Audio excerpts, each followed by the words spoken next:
ॐ त्र्यम्बकं यजामहे सुगन्धिं पुष्टिवर्धनम् उर्वारुकमिव बन्धनान् मृत्योर्मुक्षीयमामृतात्।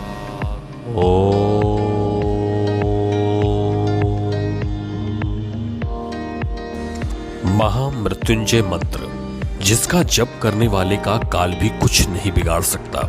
आज जानने का प्रयास करते हैं कि महामृत्युंजय मंत्र की उत्पत्ति कैसे हुई और इसके पीछे की पौराणिक कथा को। मित्रों, आपसे विनय के साथ अनुरोध है कि कृपया मेरे चैनल को सब्सक्राइब करना न भूलें, क्योंकि ऐसी ही जानकारियां आपको भविष्य में भी इस चैनल के माध्यम से मिलती रहेंगी। शिव जी के अनन्य भक्त मृकंड ऋषि संतानहीन होने के कारण बहुत दुखी थे। विधाता ने उन्हें संतान योग नहीं दिया था। मृकंड ने सोचा कि महादेव संसार के सारे विधान बदल सकते हैं, इसलिए क्यों ना भोलेनाथ को प्रसन्न कर ये विधान बदलवाया जाए। मृकंड ने घोर तप किया। भोलेनाथ मृकंड के तप का कारण जानते थे, इसलिए उन्होंने शीघ्र दर्शन न दिया।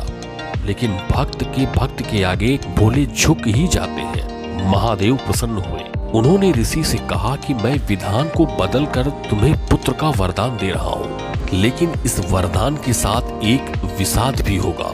भोलेनाथ के वरदान से मृकंड के पुत्र हुआ, जिसका नाम मार्कंडेय पड़ा।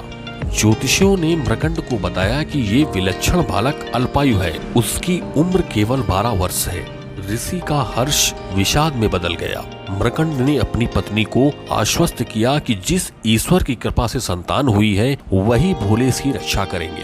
भाग्य को बदल देना उनके लिए सरल कार्य है। मार्कंडेय बड़े होने लगे तो पिता ने उन्हें शिव मंत्र की दीक्षा दी।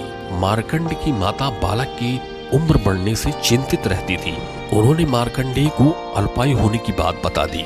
मार्कंडेय ने निश्चय किया कि माता पिता के सुख के लिए उसी सदा शिव भगवान से दीर्घायु होने का वरदान लेंगे, जिन्होंने जीवन दिया है।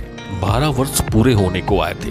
मार्कंडेय ने शिव जी की आराधना के लिए महामृत्युंजय मंत्र की रचना की और शिव मंदिर में बैठकर इसका अखंड जाप करने लगे। समय पूरा होने पर यमदूत उन्हें लेने आए। यमदूतों ने देखा कि बालक महाकाल की आराधना कर रहा है, तो उन्होंने थोड़ी देर प्रतीक्षा की। मार्कंडेय ने अखंड जप का संकल्प लिया था।